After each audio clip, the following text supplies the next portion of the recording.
PewPew Nation TV, Freedom Friday, number 6. What's up, guys? Sorry, man. I'm in just one of those moods today, as you can tell.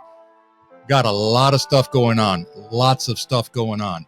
As you guys can tell by looking over here, I got a lot of sticky notes here. You know why? Because I got a lot of stuff to talk about.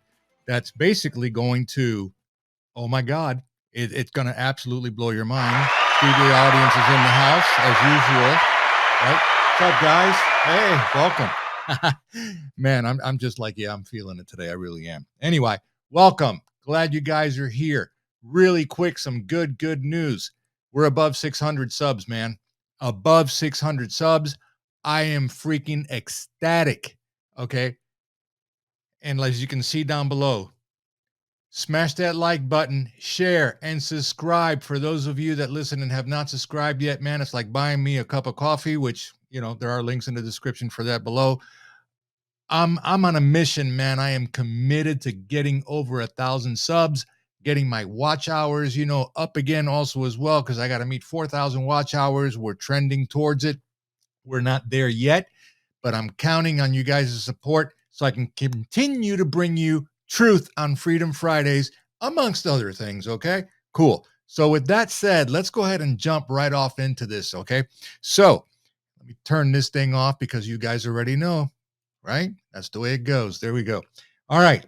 What am I talking about today? Today is, like you guys saw on the thumbnail, right? Is America under attack by lawfare? Is this lawfare? You know, what is this thing? I'm going to tell you exactly what lawfare is, and I'm going to be dissecting a little bit of the Constitution, especially Amendment 13 and Amendment 14. I'm also going to be talking about how this started. How did we get to where we are here today? Okay. I got an explanation and I got some proof, and I'm going to bring you all of that also as well. And then in the end, okay, you're going to notice in the description down below, I posted a video there that I highly encourage for you guys to watch. Okay. Because you are going to get a clear cut understanding of how lawfare, okay, started in the beginning and how it ended where we are today, and how your government is currently right now using lawfare to affect you, me, not just everybody in the United States of America, but also around the globe. I am telling you, man, the stuff that I have found and I have researched on this, it scared the shit out of me, and I'm not kidding. And I'm not easy to scare. I'm really not. Okay.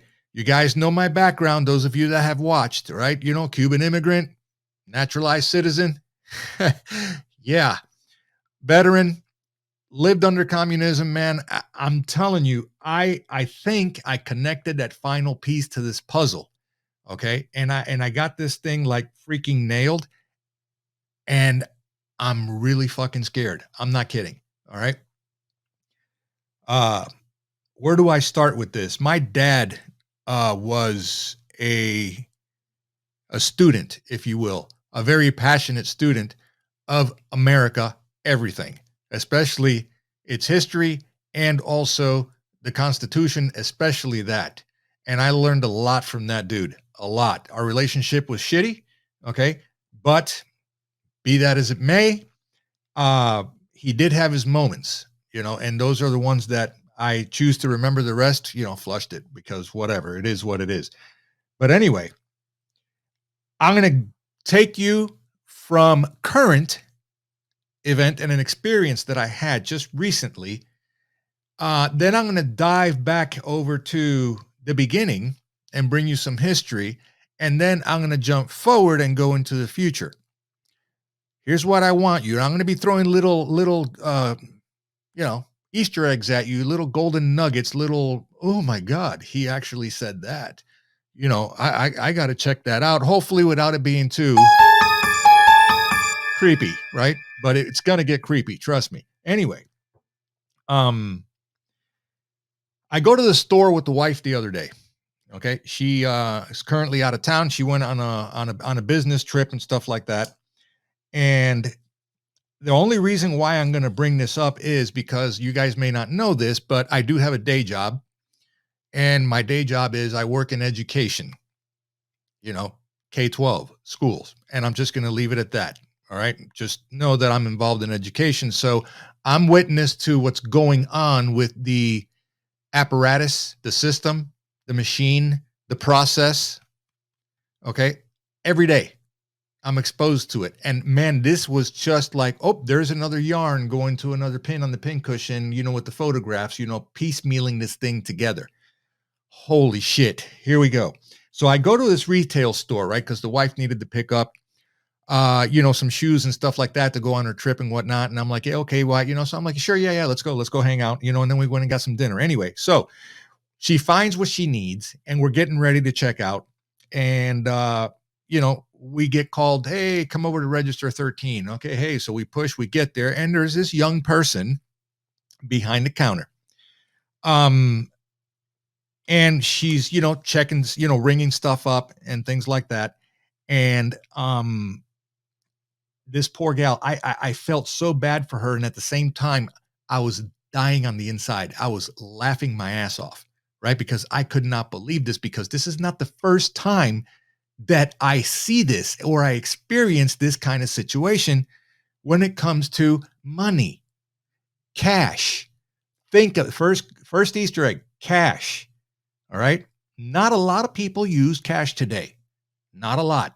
Unless you came across the border recently and you don't have credit or credit cards and stuff like that. So you pay everything with cash. Okay. Got it. So her bill. And again, you see the sticky notes. So I'm going to be looking down here at the sticky notes, because like I said, my information for today is like all over the damn place. So here we go. Her bill came out to $11.97. Okay. She hands this young person a $20 bill, right? Then my wife says, $11.97. She says, oh, hey, here, let me give you 3 pennies, okay? Because I'm going to need all singles back, all right, you know, for my trip, right, that I'm going on. And the gal looks at her and she goes, 3 pennies? She said, yeah, here, it's $11.97. So I'm giving you 3 pennies. So I'm giving you $12, right? So I'm going to need 12 singles back, you know, in change, because I don't want to carry 97 cents of loose change in my pocketbook. I just don't want to. So here's 3 pennies, right? So we can, you know, you can balance out your register and you won't get in trouble or come up short at the, you know, end of your shift. This gal, I swear to you, man, she just looked at my wife. Her eyes opened up, because she was seriously, she was done, man. She just couldn't, she didn't understand. And my wife is trying to explain it to her, and she's still like, I don't believe what you're telling me, lady. I don't understand. You know, finally, the manager notices this. And the manager comes over, you know, a boomer, go figure, and explains to her exactly what the process is, right? She says, take the 3 cents, hand a lady back 12 singles, and you're going to be just fine. And she looks at the both of us, the manager looks at the both of us and raises her eyebrows and opens her eyes like going, holy shit, I'm so sorry. And you know what? The gal was very nice. She did what she was asked to do. And we started gathering our stuff and going away. And she started to apologize. She goes, I am so sorry. I don't know what I'm thinking. I'm so sorry. And my wife looks at her and she goes, listen, sweetie, it's okay. It's okay. You're fine. I appreciate your help. It's totally fine. Nothing to be embarrassed about, you know? And I realized something. I'm like, this is the future. This is the education. It's not her fault. I am not faulting the gal behind the counter. I'm faulting the educational system that failed her. Okay. Why? Well, very simple. Being in education, as I mentioned, you know, they don't teach you, right? They don't teach you how to balance a checkbook in school anymore. I know this to be true because I'm in there every day. Okay. That's not in the curriculum, because kids will ask you, what the hell is a checkbook? No idea. No clue. Okay. Also, one thing that you're probably going to notice, especially at the middle school level, okay, they don't understand cursive writing. Cursive writing, it's foreign to them. They don't understand it, okay? It's like, what? Well, they don't teach it anymore. You have to print everything. They also cannot read an analog clock.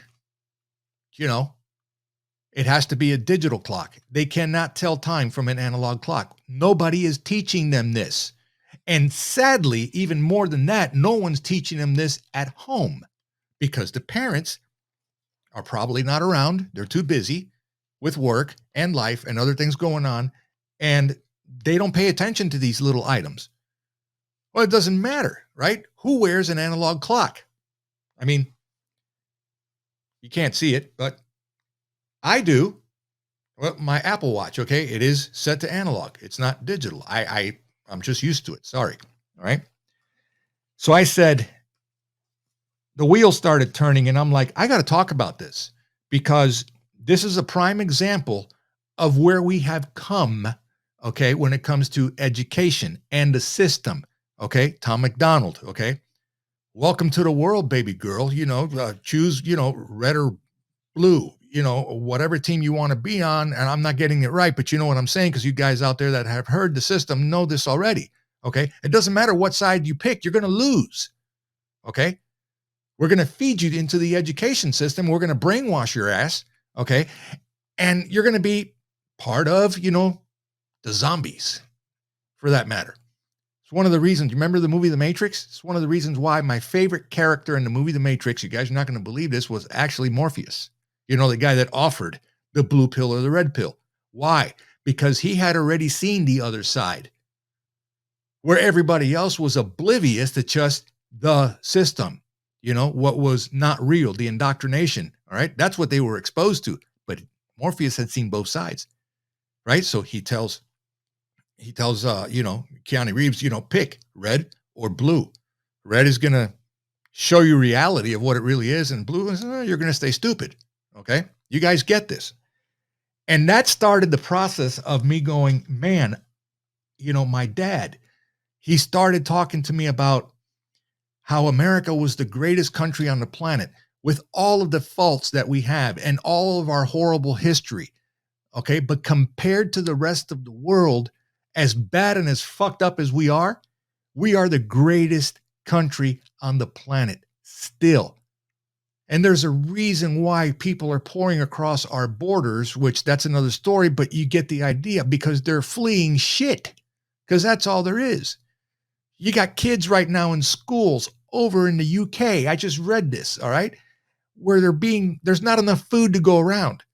There's not enough food to go around for these kids, all right?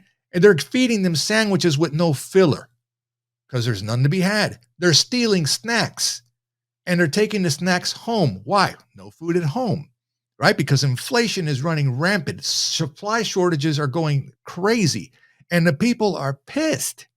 It's not just here in America, not yet. Wait till after the midterms. Caveat, bing, bing. Okay, remember that. Anyway, getting back on track here. So let's go back to the beginning.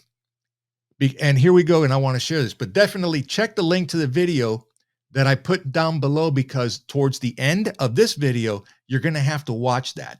Okay, please watch it, because you're going to go, holy shit. Oh my God, I never knew of how things have changed because of lawfare. Okay. Over here, I have more material. Here I have a Black's Law Dictionary, first edition from 1891. Okay. So why do you have that, Armando? Good question. In here, it is a dictionary, but it's a law dictionary. Okay. All kinds of definitions for legal terms. All right. Know this, the definitions that are inside this dictionary, this law dictionary, they give you the definition in 3 languages: English, French, and Spanish. Why?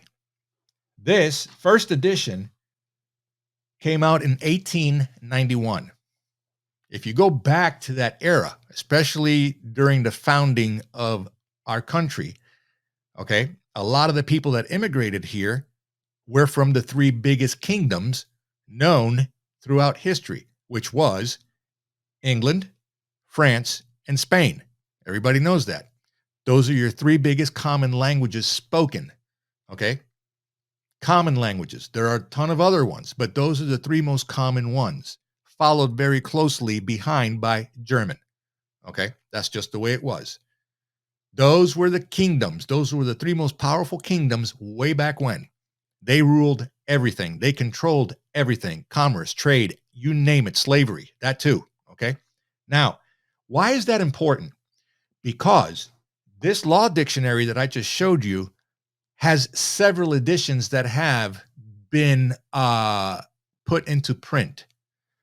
But along with those newer editions, the language has been changed. Lawfare, okay? Words have been changed.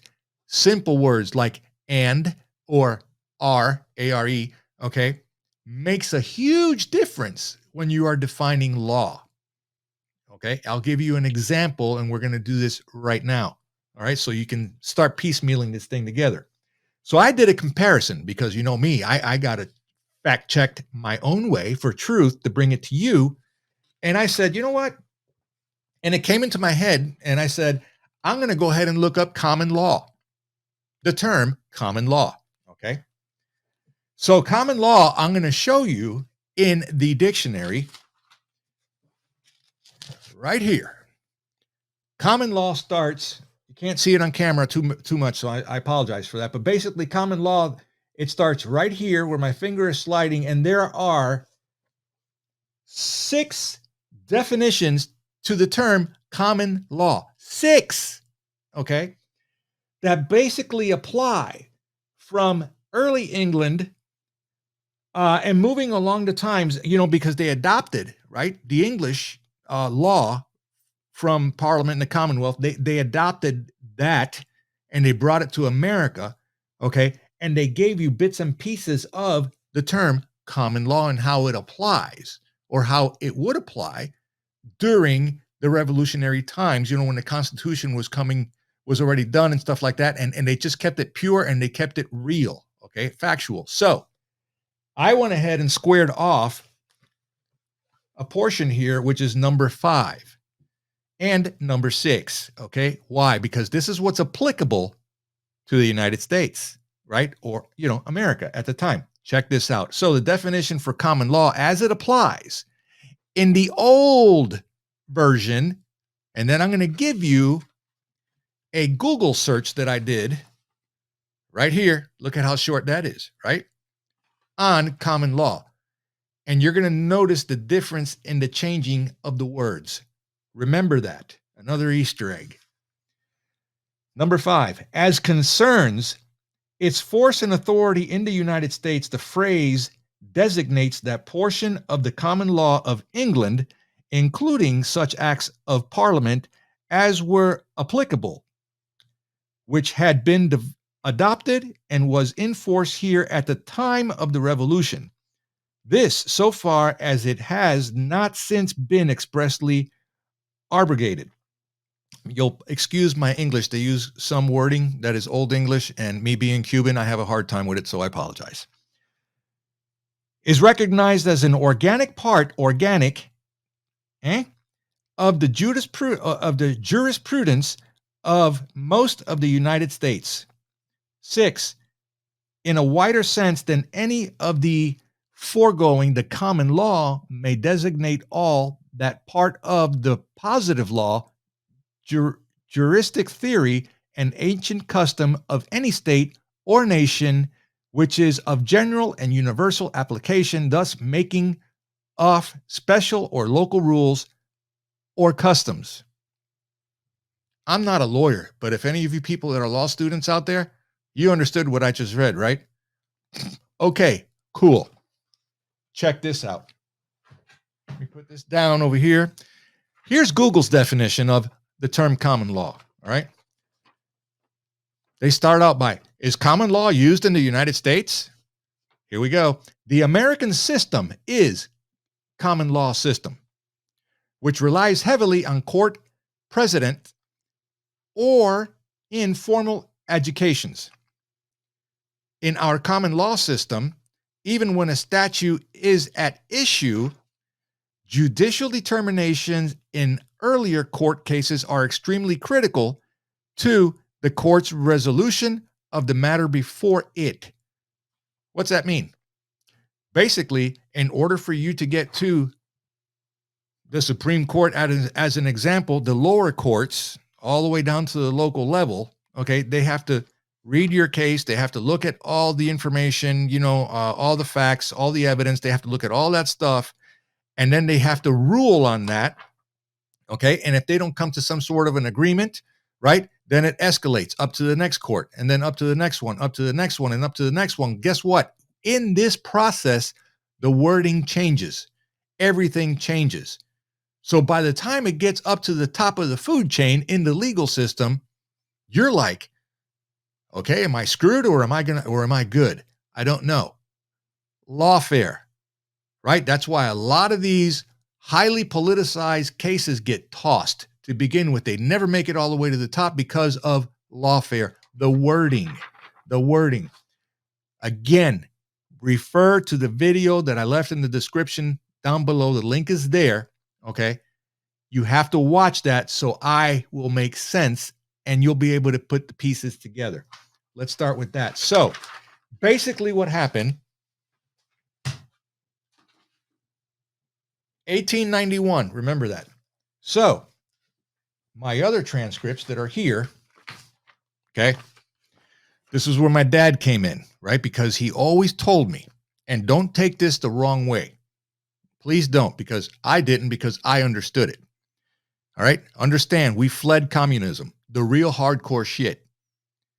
And after being here for a bunch of years, okay, one day, I was like 17 or something like that. The topic of this came over. It was like just, before I enlisted to go in the military and stuff like that, because he asked me, he said, why not college? Why do you want to go into the military? And my answer to him, honestly, back then, after all the shit that we went through, I was like, you know what? This country was gracious enough to open its doors to our sorry asses, and let us in. Right. I said, I want to give something back. All right. I want to hand that torch over to the next refugee that wants to come here, escaping tyranny, persecution, communism, whatever the hell it is. Okay. Just to be free. Right. And build and have a better life, to assimilate into an American and live in the greatest country on the planet, which it is. Right. And my old man teared up. He did. And I'm like, what's wrong? He goes, that's beautiful. And I'll support you in your decision. And it's a very honorable thing to do. But I just want you to realize something. He said, America was a beautiful, beautiful country. It still is, but it changed. And I'm like, what do you mean it changed? He said, it started going the wrong way and becoming a very, very organized form of communism. I was blown away. I'm like, what the hell are you talking about? Communism, America? I said, no, we just left that shit. What are you talking about? He said, no, understand what I'm saying. A very organized and controlled form of communism itself. I said, okay, dude, whatever. I think you've had one too many of these, and yeah, that's fine. And I blew it off. Okay. Until I joined and I deployed. Then all this shit started making sense to me back then. Now, he was right. By the time that what I'm going to read to you right now happened, this dictionary I just showed you had already started the beginning to transition into newer versions, and the verbiage and the language started changing. And America started going south in the year 1912, according to Dad. And then here comes the research, okay? 1912. You have to understand, in Cuba, I think it was the year 1906 or 1908. Don't remember exactly. I think it was either one of those two. we had our own civil war. Okay, our own civil war against the Spaniards. And Jose Marti, which was our version of George Washington here in America back then, okay, the first actual president of Cuba, had to have that revolution because of these changes that I'm about to read to you about. So America started going south in 1912. Why? Because in 1913, we elected Woodrow Wilson, okay, the 28th president of the United States from 1913 to 1921. Woodrow Wilson, in my opinion, was the epitome of evil. Woodrow Wilson was responsible for giving this country a very, very dark foundation and a very, very dark future, because he laid that foundation, which you're going to figure out now, okay? And we are where we are today because of this dirtbag, in my opinion. So I have two transcripts here. One is definitely going to go with the other. So let's start off here really, really quick. Woodrow Wilson, a leader of the progressive movement. Progressive movement. First red flag. Okay. Was the 28th president of the United States from 1913 to 1921. After a policy of neutrality, at the outbreak of World War I, Wilson led America into war in order to make, quote, make the world a safer place for democracy. Second red flag. We are not a democracy. We are a constitutional republic. Okay. This is where the poison is being injected. All right. This is where it begins. The wording, the verbiage. Remember that the words here are key. They're key because they will make a difference in the court of law. Okay. You're getting the lawfare here, right here at the beginning. This is where it started. Like Roosevelt, before him, Woodrow Wilson regarded himself as a personal representative of the people. Where have you heard that from the left, from the Democrats? Okay. We take care of the people. We look after the people. Okay. We're all about the people and their well-being. Well, maybe they were. Maybe they were back in the beginning, all the way up to JFK. And then after JFK, it all went to shit. Right. But anyway, quote, no one but the president, he said, seems to be expected to look out for the general interests of the country. You know, he developed a program of progressive reform and asserted international leadership in building a new world order. Another flag. In 1917, he proclaimed American entrance into World War I a crusade to make the world safe for democracy. You starting to connect the dots yet? It's the same language being repeated today by your current government. Same language, same verbiage. Remember what I said, socialism, communism, tyranny. The foundation is always the same. They will dress it up and they'll make it smell different, taste different, look different, but at its core, it's shit. Got that? Wilson had seen the fruitfulness of war. He was born in Virginia in 1856, the son of a Presbyterian minister who during the Civil War was a pastor in Augusta, Georgia. And during Reconstruction, a professor in the charred city of Columbia, South Carolina. They burned it to the ground, right? After graduation from Princeton, then College of New Jersey, and University of Virginia Law School, got that? Wilson earned his doctorate at Johns Hopkins University and entered upon an academic career. In 1885, he married Ellen Louise Axon. Wilson advanced rapidly as a conservative young professor of political science and became president of Princeton in 1902. Ooh, okay. Play on words here.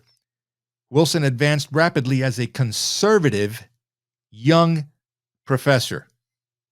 First lie. Wolf in sheep's clothing. Sheeple. I love you, Tom. Dude, that video. Oh my God. His growing national reputation led some conservative Democrats to consider him presidential timber. First, they persuaded him to run for governor of New Jersey in 1910. In the campaign, he endorsed a progressive platform, which he pursued as governor. He's already laying the foundation. He's laying the brickworks, okay, for the extreme left. He was nominated for president at the 1912 Democratic Convention and campaigned on the program called the New Freedom, which stressed individualism and states' rights. In the three-way election, he received only 42% of the popular vote, but an overwhelming electoral vote. In other words, he basically killed it, okay, in the election. Woodrow Wilson, his first term in office. Once in office, Wilson pursued this agenda, lowering tariffs, the taxes of the day, lowering them. All right. Created the Federal Reserve System. Oh, you mean that privately held bank like we have today, right? Guess who's coming into the picture now because of his New World Order? Well, there is your Rockefellers, your Rothschilds, your Illuminati, the Soros crowd, in other words, okay? All right, the globalists, the Bushes, them too, right? Again, a leader. All right. Oh my God.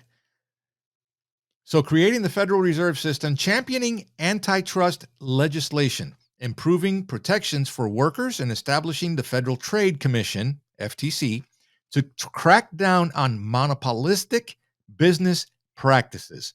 Now he's starting to mess with business. Seeing the connections already?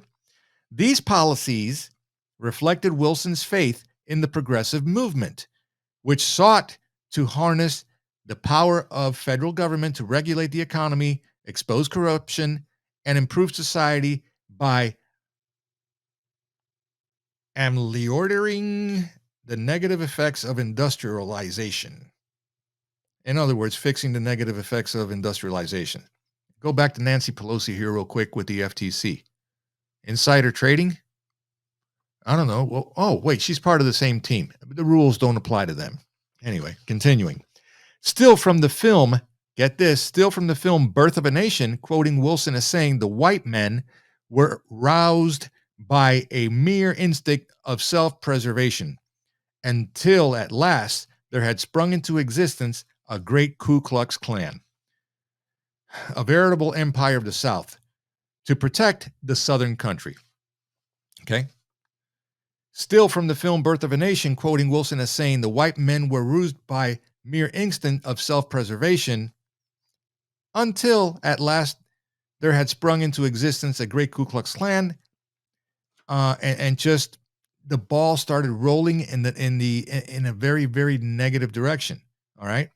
Now, on the civil rights front, okay, you got to understand first and foremost here that that film, where he made that quote, a positive organization, of the Ku Klux Klan, Wilson segregated the federal government, during his time in office. So then, moving on, the civil rights front, the Wilson administration pursued regressive policies, working with Southern Democrats to segregate the federal government. After years of African-American advances in the civil service, this represented a huge step backwards for civil rights. During these years, the Ku Klux Klan experienced a major revival. President Wilson aligned himself symbolically with the KKK by ordering a private screening of D.W. Griffith's notorious racist film Birth of a Nation, which we covered, which portrayed African Americans as savage criminals and the KKK as heroic enforcers of a just and humane racial order. Yes. The National Association for the Advancement of Colored People, the NAACP, numerous religious groups, both black and white, stepped forward to condemn Wilson's segregationist racial agenda. Woodrow Wilson's second term and the First World War. Okay, so he's got the groundwork laid down already. You got that? It's done. Now he kicks it into overdrive. Wilson ran unopposed in the Democratic primaries for the 1916 presidential election on a platform emphasizing progressive goals such as better protections for female workers. Better protection for female workers. Where did voting come in? The elimination of child labor. Well, there's an admirable cause. Okay. Not like China, who still has, the sweatshops, right? Anyway. And the establishment of a minimum wage. Here's where the middle class, okay, and the up and coming, okay, lower class start getting screwed. Minimum wage. This wasn't a problem before, right? Because you can work and do whatever you wanted. The freedom to move around and make money, period. The campaign was conducted amidst the war in Europe and the Mexican Revolution, and Wilson ran on the slogan, quote, "He kept us out of war." This would prove to be ironic indeed, as in his second term in office, the United States entered World War I. Wilson triumphed over his Republican rival in the 1916 presidential election by a slender margin. Wilson embraced a policy of neutrality in the European conflict, believing that the war resulted from the corrupt nature of European power politics. But German aggression ultimately made it impossible for the United States to remain on the sidelines. In May 1915, the Germans sunk the British ocean liner Lusitania, which had many Americans on board. Now, early in 1917, the Germans adopted a policy of unrestricted submarine warfare, a decision that was almost immediately followed by the revelation of the Zimmermann telegram. The telegram pledged German support for Mexican recovery of the territories of New Mexico, Texas, and Arizona from the United States. All right, they wanted to intervene to get it back to how it was. The United States declared war on Germany in April 1917. In January 1918, Wilson issued his famous 14 points, which were all a complete and utter disaster. Look that up. I'm not going to read through all of them right now or here because of time, which laid out the long-term objectives of U.S. involvement in the war. Wilson envisioned a post-war world in which all nations enjoyed mutual cooperation and respect and belonged to, ready for it, a League of Nations, the UN. He created it. That would peacefully resolve all international disputes, one world order. Due to the opposition of isolationists in Congress, the United States never joined the League of Nations. Wilson died in 1924 with his dreams of post-war world unrealized. However, many of Wilson's ideas and principles would be embodied in the Charter of the United Nations, which was founded after the Second World War. Here is a little side caveat. Okay, Wilson maneuvered through Congress with three major pieces of legislation. The first was a lower tariff, the Underwood Act, okay, like mentioned. Attached to the measure was a graduated federal income tax. There we go. The IRS, the beginning of it. All right. The passage of the Federal Reserve Act provided the nation with more elastic money supply that it needed badly, which to me means he started printing money already. And we were on the gold standard, which didn't last very long. They brought it back, I think it was like 3 times. In 1914, antitrust legislation established with Federal Trade Commission the profit on fair business practices. Yeah, but it doesn't apply to them. It applies to everybody else. Another burst of legislation followed in 1916. One new law prohibited child labor, which we already went over. Another limited railroad workers to an 8-hour day. I read somebody here in the comments put on there, who makes the decisions of 8 to 5 instead of 9 to 4? Monday through Friday being the work days of every week. Why not Tuesday through Saturday? Right? Well, it started here. By virtue of this legislation and the slogan, "He kept us out of war," Wilson narrowly won re-election. But after the election, Wilson concluded that America could not remain neutral in the World War. All right? And after that, of course, came the declaration of war. He asked Congress, and, we got it on with the Germans. All right. Massive American efforts slowly tipped the balance in favor of the Allies. Wilson went before Congress in January 1918 to enunciate American war aims, The 14 points, which were a disaster. Like I said, look that up. It's going to make the hairs on the back of your neck stand up. The last of which would establish a General Association of Nations, the UN, affording mutual guarantees of political independence and territorial integrity to great and small states alike. Here comes the one world order formation, the UN. Okay? Everybody, every country on the planet, all part of one government, one world order. Okay? The foundation, the beginnings of it right here. This is not new. Okay? Not new. After the Germans signed the armistice in November of 1918, Wilson went to Paris to try to build an enduring peace. That's the Paris Accord, okay? The Versailles, the Treaty of Versailles. Yeah, here it is. He later presented to the Senate the Versailles Treaty containing the Covenant of League, the covenant, the rules, the playbook of the League of Nations, and asked, dare we reject it and break the heart of the world? Oh my God. What would happen to the little people? You know, we can't break the world's heart. Okay. I'm going to come back to that. But the election of 1918 had shifted the balance in Congress to the Republicans. By 7 votes, the Versailles Treaty failed in the Senate. The president, against the warnings of his doctors, had made a national tour to mobilize public sentiment for the treaty. It's, kind of like Biden's now stopping in the ice cream shops, eating ice cream while we're in the middle of a recession and people, can't make ends meet. And never mind. Exhausted, he suffered a stroke and nearly died. Tenderly nursed by his second wife, married for the second time, Edith Bolling Galt. He lived until 1924. The Galt family, here where I live at, has a very, very deep-rooted and rich history. I'm just going to leave that one there as well, too. Do some history if you're living my neck of the woods here in Georgia. So there you have it. Okay. I said I was going to come back. Where is the one world order today? Where is the World Economic Forum? Where is George Soros and company? Where is the cabal? Where is, Skull and Bones? Where are all these elitists? Okay, where are they? They're running the show, people. They're running the show. Lawfare.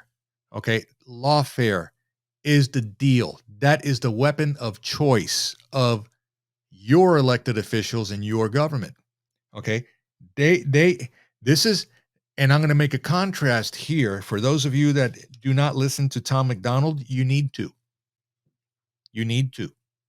Hangover Gang. I'm telling you, you need to listen to his music because a lot of the stuff that he raps about, I just went over, but in today's world.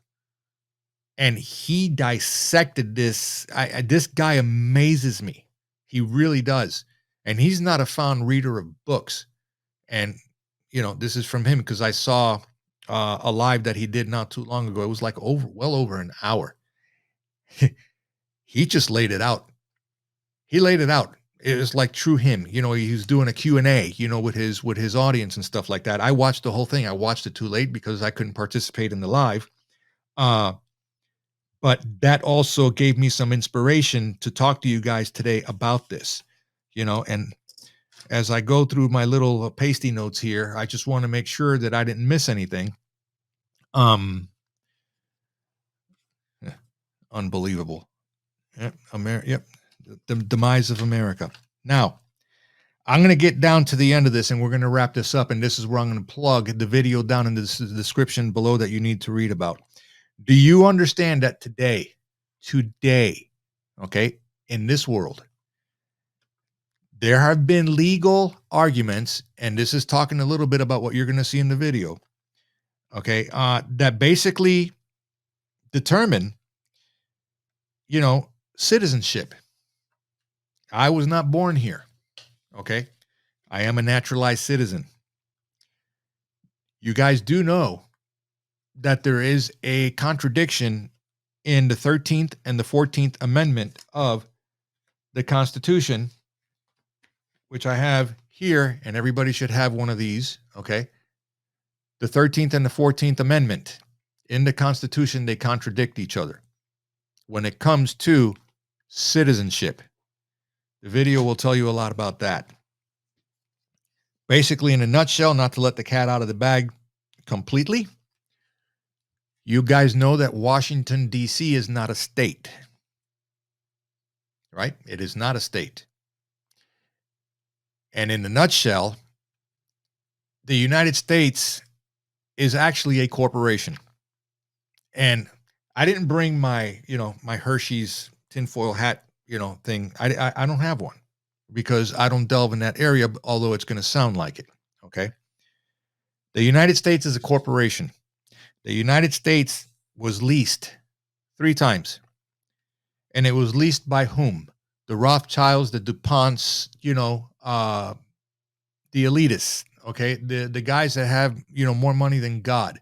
Okay. These people, this group of people, they were given a loan or a lease, if you will. They failed on the first note. They failed on the second note. And then they failed on the third note. And then 9/11 happened and the towers came down. I'm going to stop right there.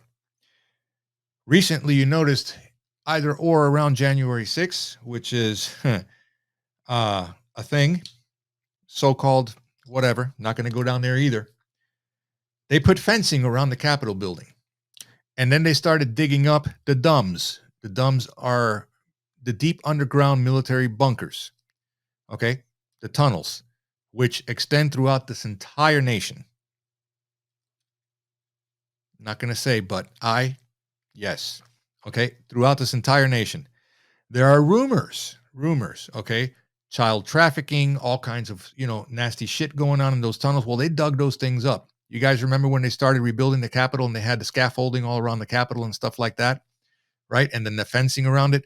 Well, they photographed that and they filmed it, okay?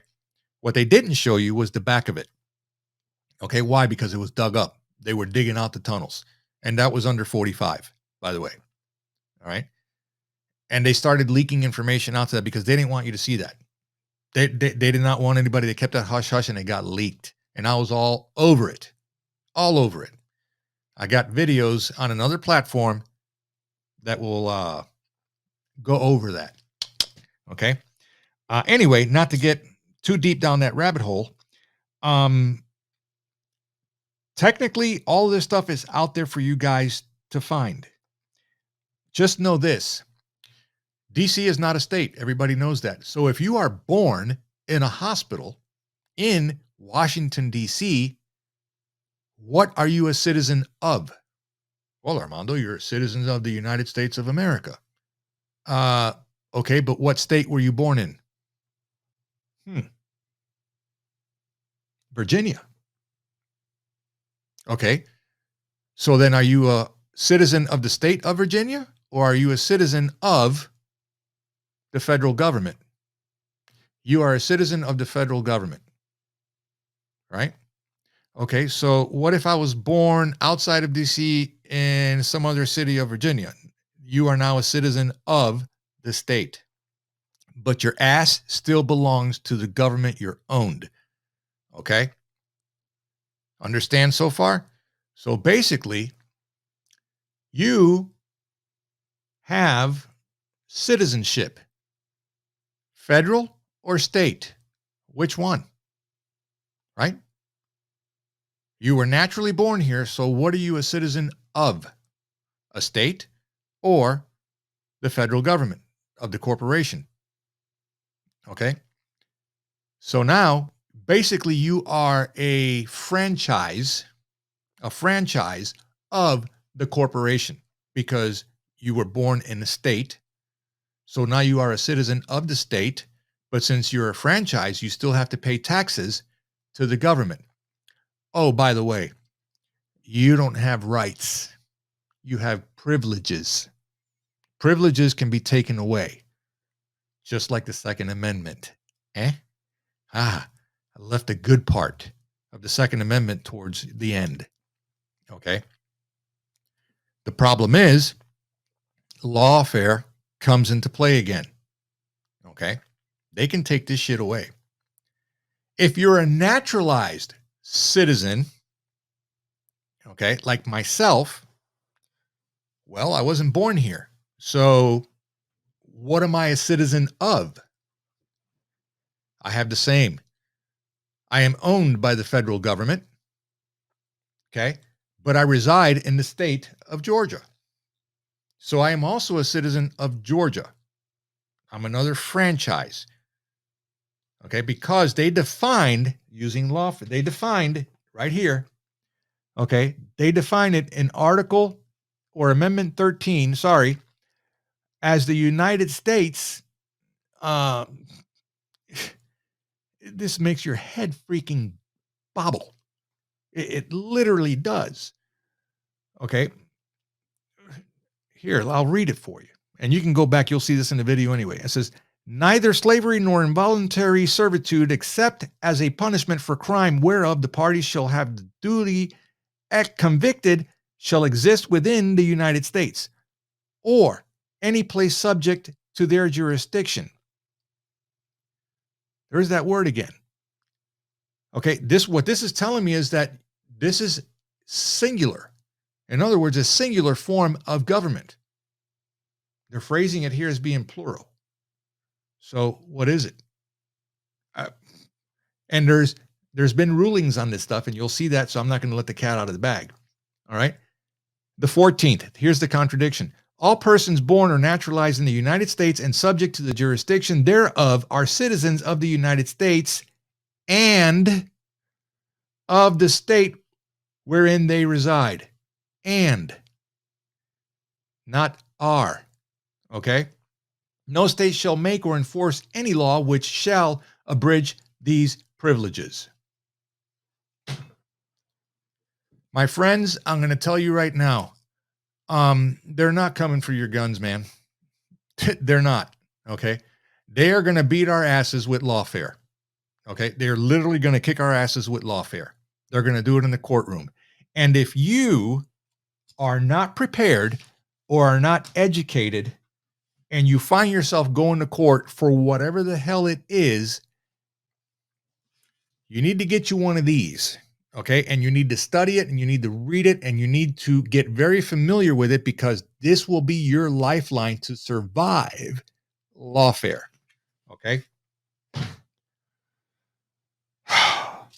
Holy crap. I'm going to go through here and make sure I didn't miss anything because check out my video on ESG if you guys haven't done so already.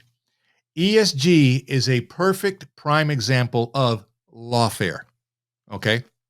I'm telling you, privileges. Why the hell do you think that your government is getting away with the stuff it's getting away with today? Blatant lawlessness. You got people in cities in this country that now have this purge mentality, which I did another video about. I suggest you watch it too if you have not seen it. By the way, caveat moment, the state of Massachusetts has now introduced, and you can look this up, I just saw it yesterday, the same exact purge laws that Chicago just passed that's going to go into effect in January of 23. Same damn playbook. And I said that in the video before. There are 17 cities in this country that are going to follow the same playbook Chicago has put into effect. Now you have Massachusetts. You have the state now that wants to implement this statewide, not just in a certain city. Okay. And I said it before, watch and see. You're going to see Portland. You're going to see Seattle, especially them. They're going to go down the same line. They're going to go down the same avenue. Lawfare. They're getting away with it because everything is being twisted to their advantage, not yours. Okay. Check those two out. If you haven't seen it, Tom's Music went over that already. Definitely listen to him if you don't already do, because he just spells it out for you. I'm telling you, that's why I love the guy. That's why I got hooked on his music, because he's spot on. School, all right, yeah, education, covered that. Naturalized citizenship, okay, there we go. Check out the video below. Unbelievable. All right, so how do we win? How do we win? How do we beat this? And perfect timing also as well. How do we win? We all need to come together, period. We need to stop with this division shit. Okay. We need to stop being at each other's throats.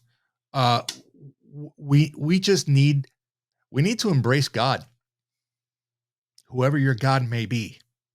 Okay. Your universe, whatever it is. I don't care. Okay. I should have worn my favorite shirt today, which is, I have the shirt that basically it uses military code, which basically says, Zulu, Foxtrot, Tango, Golf. Write it down. Use the acronym. Okay. 0, 2, give. 0 F's to give. You have to adopt that. Okay. Stop giving a damn about what other people think of you, what they say about you. You do you. You be the best you that you can. If you have a passion, if you have a fire in your gut, man, to go out there and do something, do it. The hell with everybody else.